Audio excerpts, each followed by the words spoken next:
할렐루야. 우리 금요일 새벽입니다. 우리 다 같이 기도드림으로 예배 시작하겠습니다. 거룩하신 하나님, 이 아침에도 우리의 마음이, 우리의 중심이 하나님을 향하기를 원합니다. 주님 거룩한 존전 앞에 저희들 엎드렸습니다. 우리의 심령을 불꽃 같은 눈으로 살피시는 주님, 말씀하시는 하나님 앞에 우리가 더 정결해지기를 원합니다. 혼탁한 어지러운 이 시대 속에 살지만은 믿음의 사람으로, 거룩하고 경건한 하나님의 사람으로 살아갈 수 있도록 우리를 새롭게 해주시고 또 믿음을 강하게 하여 주시옵소서. 흩어져 함께 예배한 우리 성도님들 처소마다 드리는 예배를 하나님이 받으시고 그 기도 소리를 들으시고 응답하여 주시옵소서. 예수님의 이름으로 기도하옵나이다. 아멘. 찬송가 212장 겸손히 주를 섬길 때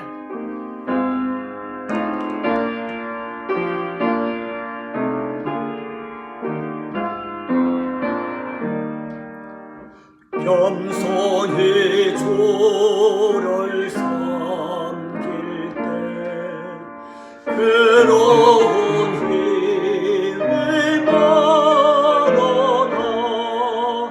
구주여 내게 힘주사 잘 감당하게 하소서. 인자한 말을 가지고 사람을 감화시키며 갈 길을 잃은 무리를 잘 인도하게 하소서. 구주의 귀한 인내를 깨달아 알게 하시고 굳건한 믿음 주셔서 늘 승리하게 하소서. 장래의 영광 비추사 소망이 되게 하시며 구주와 함께 살면서 참 평강 얻게 하소서.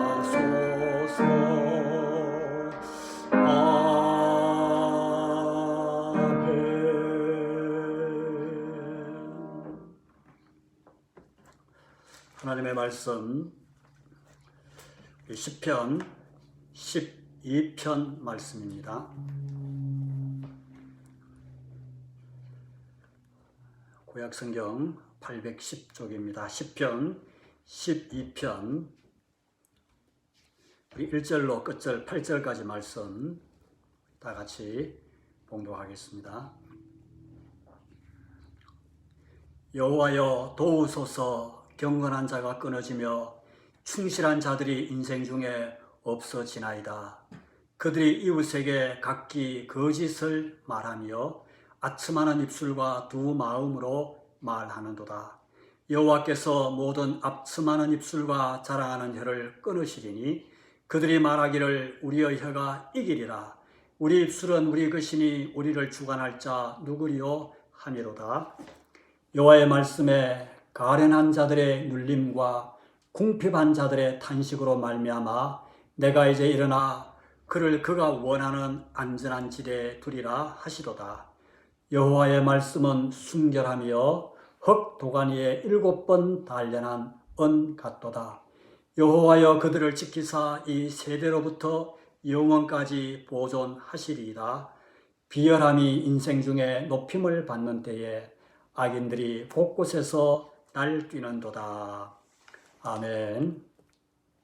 오늘 아침 우리 시편 12편 말씀을 읽었습니다.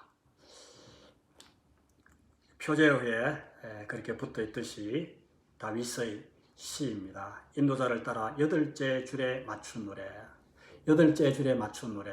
우리 시편 6편에서도 현악 여덟째 줄에 맞춘 노래라고 표제어가 붙은 것을 우리가 살펴봤습니다. 여덟째 줄이라는 것은 제일 저음으로 연주하며 부르라는 그런 의미입니다. 다윗이 언제 이 시를 지었는지 우리가 정확하게 알 수는 없지만은, 그러나 이 시를 우리가 깊이 음미해 볼 때에 11편과 같이 사울이 다윗을 박해하던 그 사울 치세의 말기로 보여집니다. 지금 다윗은 사울의 미움을 받아서 쫓기고 있습니다. 그러면서 사울이 통치하는 그 시대, 그 나라의 모습을 보면서 하나님 앞에 이제 탄식하며 그렇게 드리는 기도요, 또 시입니다. 1절 말씀을 보면 다윗은 먼저 하나님 앞에 이렇게 기도하며 나아갑니다. 여호와여 도우소서. 영어 성경에 보면 Help Lord라고 되어 있습니다. 단순히 좀 하나님이 도와주시면 좋겠습니다 라는 그런 의미가 아니라 아주 짧고 간결한 기도지만은 하나님이 도와주시지 아니하면 결코 안 됩니다 라는 그런 심각한 위기 상황 하에서 다윗이 부르짖는 그런 기도입니다. 오늘 왜 다윗이 하나님 앞에서 이렇게 부르짖으며 또 탄식하며 또 도움을 구하는가? 다윗이 왜 이런 위기의식을 느끼고 있는가 하는 그것은 우리가 1절 이하의 말씀을 보면은 다윗의 고백처럼 우리가 찾아볼 수 있습니다. 그것은 무엇입니까? 경건한 자가 끊어지며 충실한 자들이 인생 중에 없어지나이다. 경건한 자가 끊어지고 충실한 자들이 우리가 사는 이 세상 가운데, 그 시대 속에 인생 가운데서 자꾸 사라지기 때문이라고 다윗은 하나님 앞에 그 도와달라고 탄식하며 부르짖고 있습니다. 여기 경건하다라는 말은 하나님에 대한 우리 인간의 태도를 일컫는 말입니다. 그래서 경건한 자라는 것은 정말 하나님을 사랑하고 또 뿐만 아니라 하나님의 사랑을 또 입고, 그러나 동시에 하나님을 두려워할 줄 알고 언제나 하나님 앞에서 거룩하고 의롭게 살려는 사람입니다. 또 충실한 자라는 것은 말 그대로 충성되고 진실한 사람, 경건함을 추구하는 사람의 삶도 자연히 충실할 수밖에 없는 법입니다. 경건한 자, 충실한 자가 다윗이 살고 있는 지금 이 시대 속에 이런 사람들을 찾아보기가 너무나 힘들기 때문에 다윗은 여기서 탄식하고 있는 것입니다. 외세의 침입 때문에, 전쟁의 어려움 때문에도 아니고, 또 경제적으로 나라가 큰 국난의 어떤 어려움을 당한 것도 아니고, 정치적으로 큰 혼란을 당한 것도 아니라, 다윗이 지금 여기서 탄식하는 것은 하나님, 이 시대를 바라보니 이 시대가 너무나 타락했습니다. 경건한 자와 충실한 자들이 지금 끊어지고 없어지고 있습니다 라고 다윗은 하나님 앞에, 하나님, 그러니까 하나님이 도와주셔야만 합니다 라고 기도하고 있습니다. 오늘 우리들이 이 시대를 바라보면서 우리가 정말 드려야 할 기도가 바로 이런 다윗의 기도가 아닐까 생각해 봅니다. 물질이 없어서 우리가 힘든 것입니까? 또 나라에 무슨 힘이 없어 힘든 것입니까? 또 개인적으로 볼 때는 우리의 건강이 나빠서 힘든 것일까요? 오늘 이 말씀을 보면서 우리도 하나님 앞에 진정으로 기도해야 할 기도가 무엇인지 깨달을 수 있는 은혜를 하나님이 주시기를 원합니다. 다윗 시대에 왜 경건하고 충실한 자들이 인생 중에 없어지나 끊어지나 그 수가 줄어들고 자꾸 사라지나 뭐 병들어서 그렇겠어요? 또 늙어서 죽어서 그렇겠습니까? 우리가 다윗이 당한 그 시대의 형편, 다윗이 당한 그 어려움을 우리가 지금까지 살펴보면서 그것은 우리가 알 수 있는 사실입니다. 한 두 가지 찾을 수 있습니다. 첫째 한 가지는 악한 자에 의해서 경건하고 충실한 자들이 죽임을 당하기 때문에, 희생을 자꾸 당하기 때문입니다. 다윗이 피신하면서 참 가슴 아프고 그리고 잊을 수 없는 그런 한 가지 사건이 있습니다. 그것은 무엇입니까? 다윗이 사울을 피해서 놉 땅에 피신했을 때입니다. 그때 놉 땅의 제사장인 아히멜렉이 깜짝 놀라면서 다윗의 그 행세를 보면서 너무나 놀라면서 불쌍히 여기면서 다윗을 숨겨주고 또 먹을 것도 주고 또 무기까지 손에 들려 주어서 피신시켜 줍니다. 그럴 때에 이 에돔 사람 도액이란 자가 그것을 사울에게 가서 몰래 밀고 함으로 말미암아 놉 땅의 제사장 85명과 그리고 그 제사장의 가족들이 다 무참하게 그렇게 학살당했던 것, 다윗은 그 사실을 결코 잊을 수 없습니다. 그 거룩하고 경건한 제사장, 어렵게 살려고 애쓰는 그들이 그렇게 처참하게 85명이나 희생을 당하고 죽임을 당한 사건, 다윗은 얼마나 가슴이 아팠겠습니까? 아마 다윗이 이렇게 이 시를 쓰는 것은 바로 이런 일을 염두에 두고 쓰지 않았나 생각해 봅니다. 경건하고 충실한 자들이 인생 중에 끊어지고 있습니다. 또 한 가지는 경건하고 충실한 자들이 인생 중에 왜 없어지고 있습니까? 왜 수가 줄어들고 자꾸 사라지고 있습니까? 그것은 경건하고 충실한 자들, 의인들마저도 이 악인들이 득세해서 판을 치는 그 세상 가운데서 현실적으로 어렵게 산다는 것이 너무 힘들고 어렵기 때문에 그저 세상 풍조대로 악한 편으로 휩쓸려 감으로 말미암아 경건과 충실을 잃어버리는 것이죠. 다윗이 8절에서도 마지막으로 그렇게 고백합니다마는 비열함이 인생 중에 높임을 받는 때에 악인들이 곳곳에서 날뛰는도다. 그렇죠? 이 정의와 선은 무시당하고 그리고 더럽고 거짓된 것이 오히려 존대받는 그 시대상을 바라보면서 의인으로 산다는 것. 우리가 앞편에 11편 그 3절에도 있었죠. 터가 무너졌으니 의인이 무엇을 하라. 의인으로 산다는 것이 아무런 의미가 없다는 것이죠. 그래서 경건하고 충실한 자들도 이제 다 떠나가 버리는 것입니다. 수가 자꾸 줄어드는 것이죠. 현실에 타협하고 적당주의로 악한 편으로 기울거리면서 사는 것이죠. 아마 이것은 다윗이 사울을 피해가지고 그일라 땅으로 갔을 때에 그일라 그 주민들이 블레셋 사람들에 의해서 침입을 당하고 있었습니다. 그럴 때 다윗이 하나님께 묻습니다. 하나님이 그들을 구원해 주라고 하나님께서 말씀하셨습니다. 그때 다윗이 이 위험에 당한 그일라 사람들을 블레셋 사람들의 손에 구원해 주었습니다. 그런데 그때도 누가 사울에게 가서 이 사실을 밀고 하죠. 그러면서 그일라 사람들도 사울과 한편이 되어서 이 다윗을 죽이려고 추격해 옵니다. 그래서 다윗이 엄청 어려움을 당했습니다.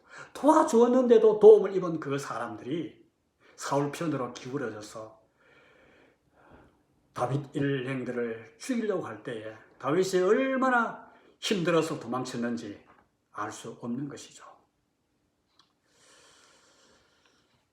그래서 오늘 다윗이 10년이나 넘도록 이렇게 사울에게 쫓긴 그 시대 형편을 전체적으로 이렇게 생각하고 바라보면서 하나님께 탄식하는 것이죠. 하나님, 경건한 자가 끊어지고 있습니다. 충실한 자들이 세상에서 없어지고 있습니다. 그것을 볼 때에 하나님, 이 나라를, 이 이스라엘, 우리 이 민족을 이제 어떻게 하나님 하시렵니까? 이제 우리는 어떻게 해야 합니까? 사울왕은 이미 하나님의 공의도 긍휼도 믿음도 양심도 다 저버린 지 오래되었습니다.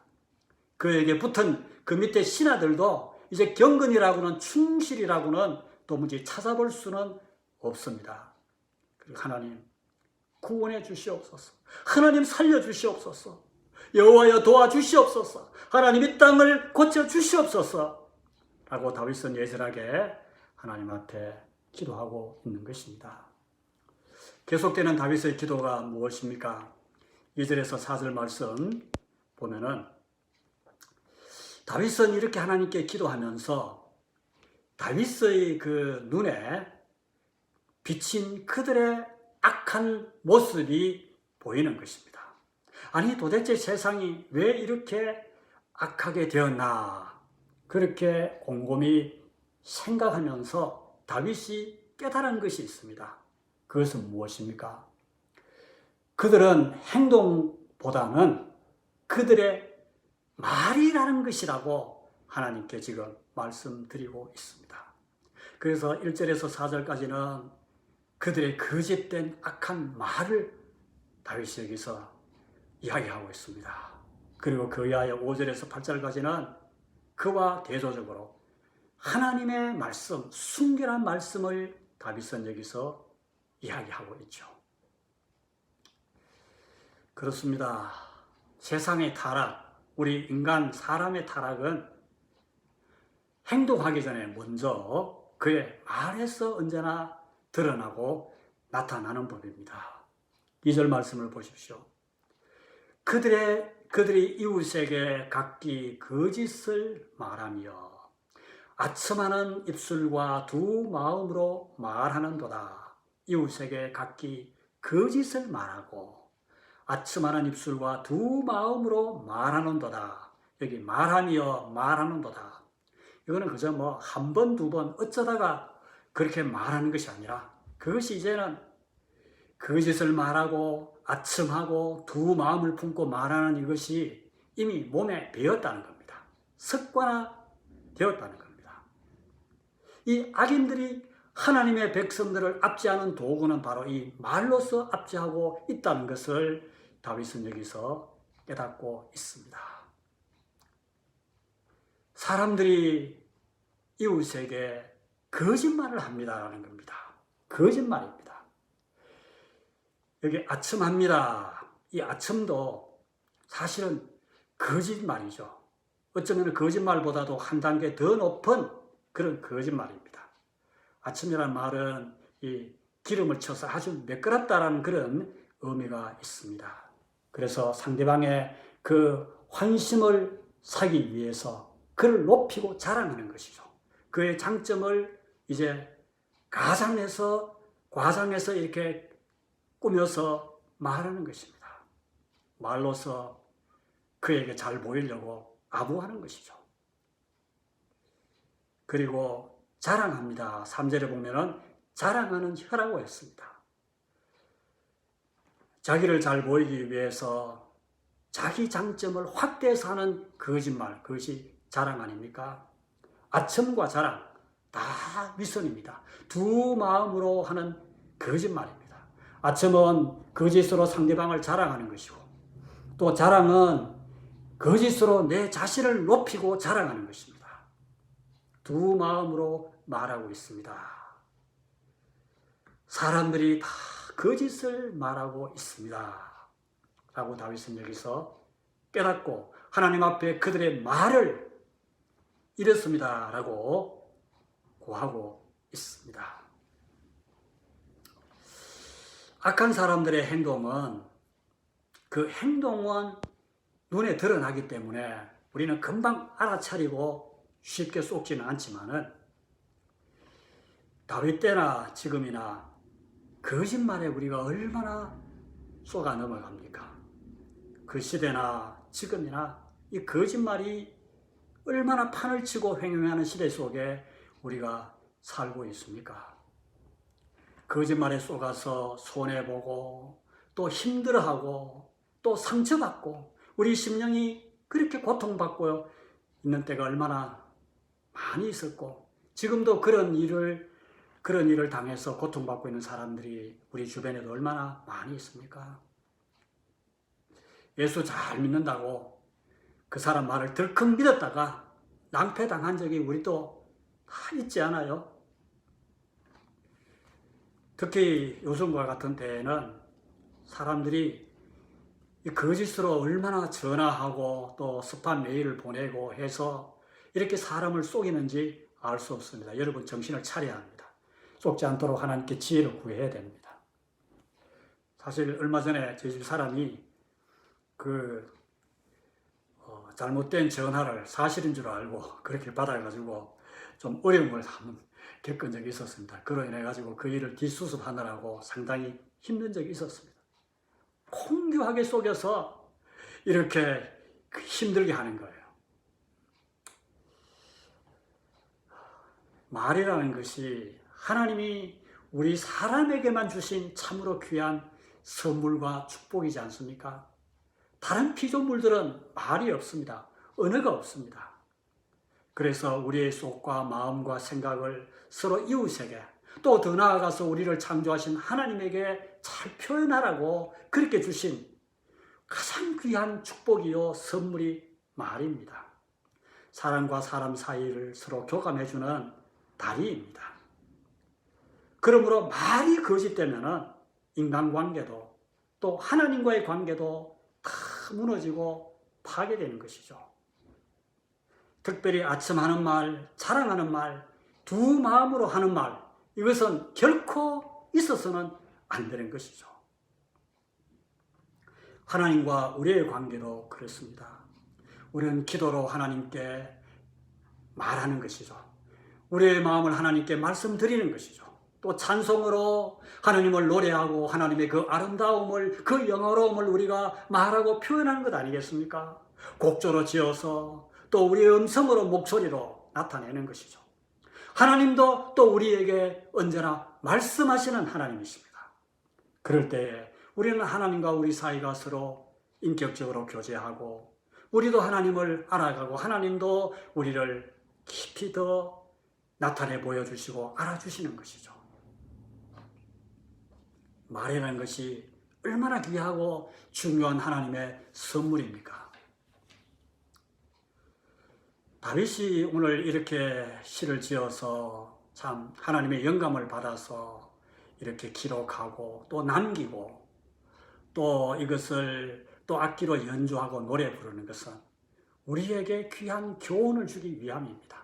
다윗이 당했던 그 시대상을 이제 폭로하면서 여러분 특별히 다윗이 어려움을 당한 것은 언제였습니까?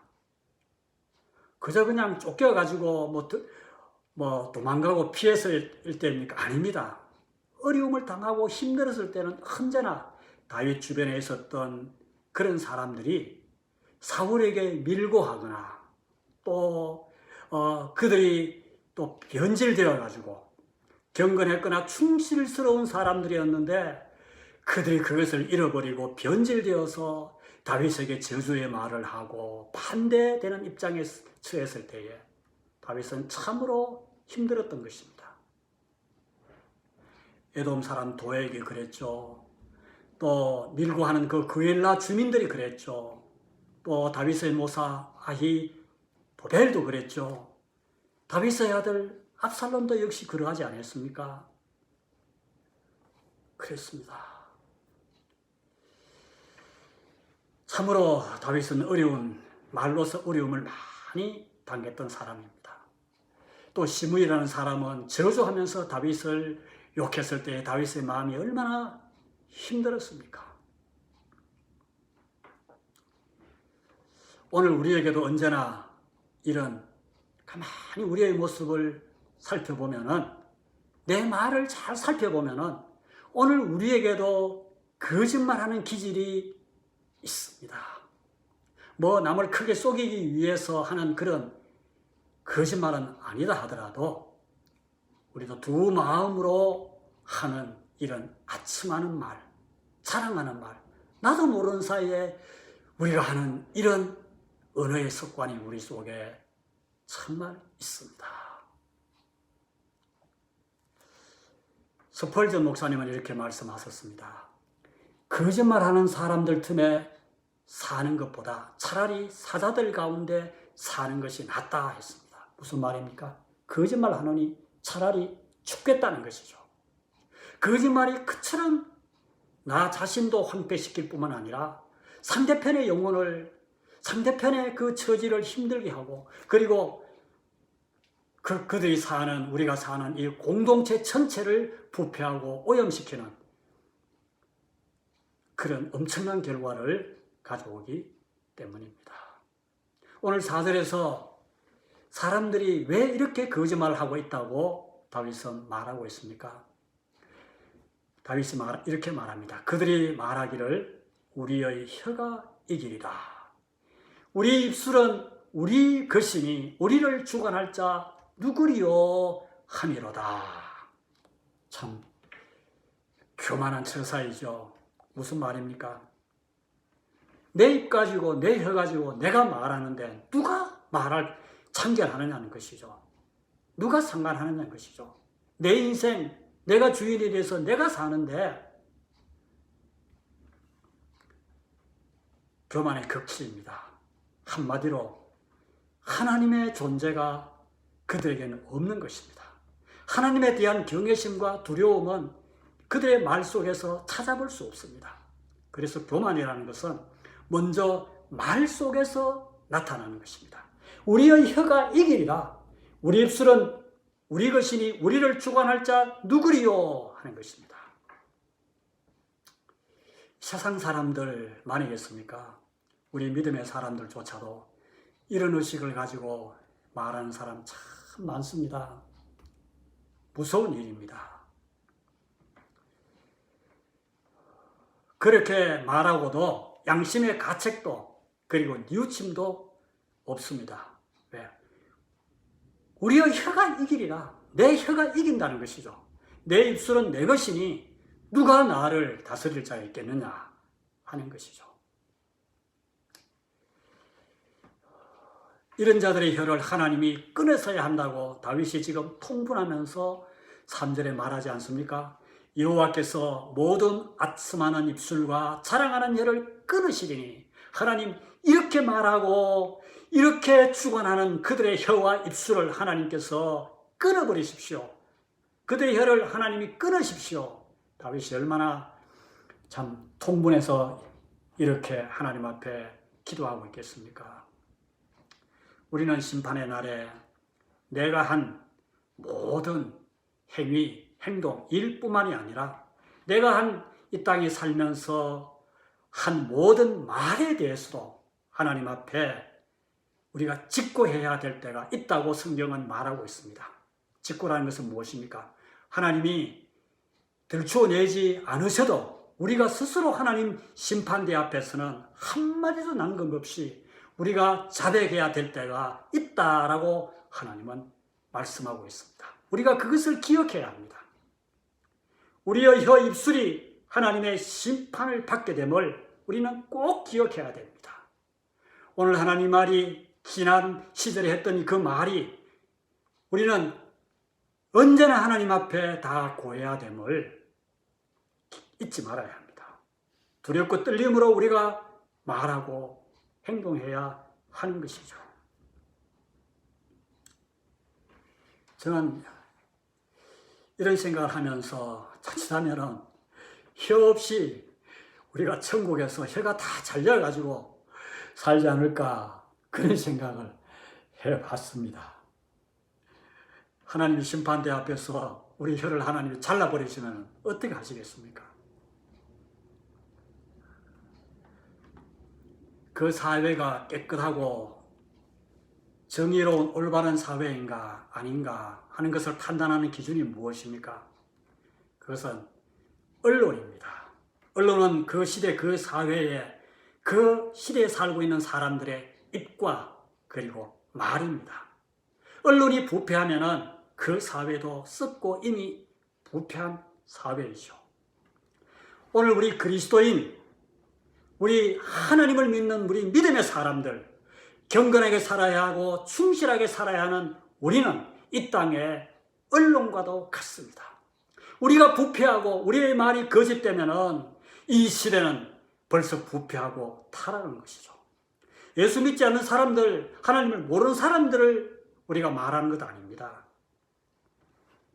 어두운 이 땅을 바르게 비춰줄 우리는 이 세상의 빛입니다. 썩지 않도록 우리는 막아야 될 소금입니다. 주님께서 말씀하시지 아니하셨습니까? 너희는 세상의 빛이요 소금이라. 경건하게 살아야 하고 그리고 충실되게 살아야 할 그런 책임이, 하나님의 거룩한 백성으로서 살아야 할 책임이 우리에게 있는 것입니다. 그것은 언제나 무엇보다도 먼저 우리의 입술, 우리의 혀에 달려있다는 사실을 우리는 오늘 다윗의 20편 말씀을 통해서 다시 한번 깊이 신비에 새겨야 하겠습니다. 오늘 다윗은 이처럼 거짓이 난무하는 이 어두운 세상을 바라보면서 하나님, 경건한 자가 끊어지고 있습니다. 충실한 자가 없어지고 있습니다. 그러면서 하나님께 탄식하고 기도합니다.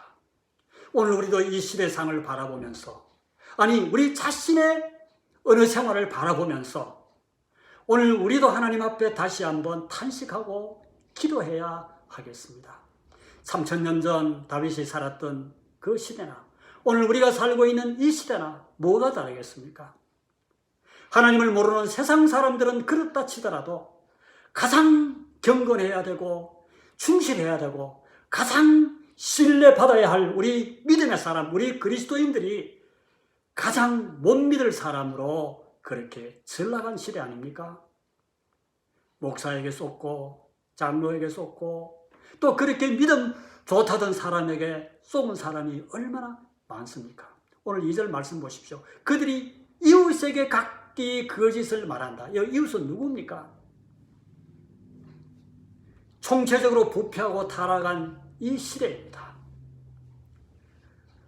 정말 우리 주변에는 정말 믿을 만한, 정말 경건한 사람, 목에 칼이 들어도 나는 바르게 말할 수 있는 그런 믿을 만한 사람, 진실로 그 사람이 예수 믿는 사람이겠죠. 하나님 앞에서 경건하고 충실하게 살려고 하는 사람, 그런 사람이 찾아보기 힘든 시대입니다. 이 말씀을 묵상하면서 우리는 그 무엇을 회개하기보다 먼저 오늘 악하고 거짓된 우리의 입술과 혀를 먼저 회개해야 하겠습니다. 이때 우리가 정말 두려워해야 할 것은 무엇입니까? 정말 다윗처럼 탄식하고 하나님 앞에 부르짖고 기도해야 할 사항은 무엇입니까? 코로나 바이러스 때문에 마스크로 우리의 입을 가리는 것이 아니라 말하는 내 입에 하나님 재갈을 물려주십시오 라고 탄식하며 하나님 앞에 기도해야 할 때입니다. 찬송하는 우리의 입술로 우리의 이웃과 형제와 성도를 미워하고 지어서 하는 말을 우리가 함부로 하지는 않습니까?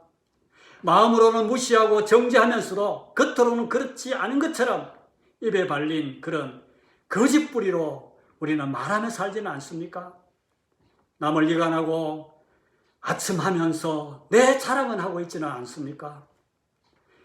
남을 비판하고 언제나 논쟁하면서 지지 않으려고 언제나 이기려고 하는 교만한 우리의 언어 생활은 아닙니까? 오늘 다윗은 여호와여 도와주소서라고 기도하고 있습니다. 다윗은 단지 기도만 하는 것이 아닙니다. 다윗 자신도 그런 타락한 시대 속에 살면서 경건하고 충실된 사람이 되겠다고 자신을 돌아보면서 결단하고 다짐하는 것이죠. 사랑하는 성도 여러분, 오늘 이 시대는 어쩌면 다윗과 같은 시대입니다. 경건하고 충실한 사람이 손해보고 진실하고 참된 말을 하는 사람이 살기 어려운 시대인 것 같습니다. 그렇더라도 우리는 다윗처럼 하나님께 간구하며 그렇게 살 수 있는 힘을 달라고, 이 시대를 변화시키고 이 시대를 책임질 수 있는 그런 경건한 충실한 하나님의 믿음의 사람이 되게 해달라고 하나님 앞에 기도하는 이 아침이 될 수 있기를 주님의 이름으로 간절히 축원합니다. 기도하십시다. 하나님 아버지, 오늘 이 말씀 앞에 정말로 부끄러운 것밖에 없습니다. 우리의 거짓된 입술과 혀를 성령의 검으로 자르시고 수술해 주시옵소서. 성령의 불로 깨끗이 태워 주시옵소서. 우리 이웃에게 수없이 거짓되고 아첨하고 자랑하는 말을 스심없이 했던 우리들의 불충함을 용서해 주시옵소서. 우리의 모든 말을 듣고 계시는 하나님 앞에서 정말 진실되고 정직한 말, 하나님의 백성답게 감사하고 축복하고 남을 세워주는 경건의 말을 할 수 있으며 하나님 앞에 참으로 진실되게 살아갈 수 있는 그런 사람이 되게 해 주시옵소서. 세상이 다 타락하고 그리고 불경건한 시대 속에 산다 할지라도 하나님, 나 한 사람만이라도 이 병든 이 세상 속에서 어려운 자로, 경건한 자로, 충실한 자로 살아갈 수 있는 그런 믿음의 사람이 될 수 있도록 하나님 힘 주시옵소서. 엘리야 시대 때에 그래도 하나님께서는 의인 7,000명을 남겨두었던 하나님 그 시대처럼 하나님은 오늘도 경건한 사람을 통해서 이 세상을 변화시켜 가심을 믿습니다. 하나님, 그런 사람이 되어서 이 시대를 변화시킬 수 있는 거룩한 하나님의 사람들 되게 해 주시옵소서. 여호와여, 그런 사람이 될 수 있도록 하나님 도와주시옵소서. 예수님의 거룩하신 이름으로 기도하옵나이다.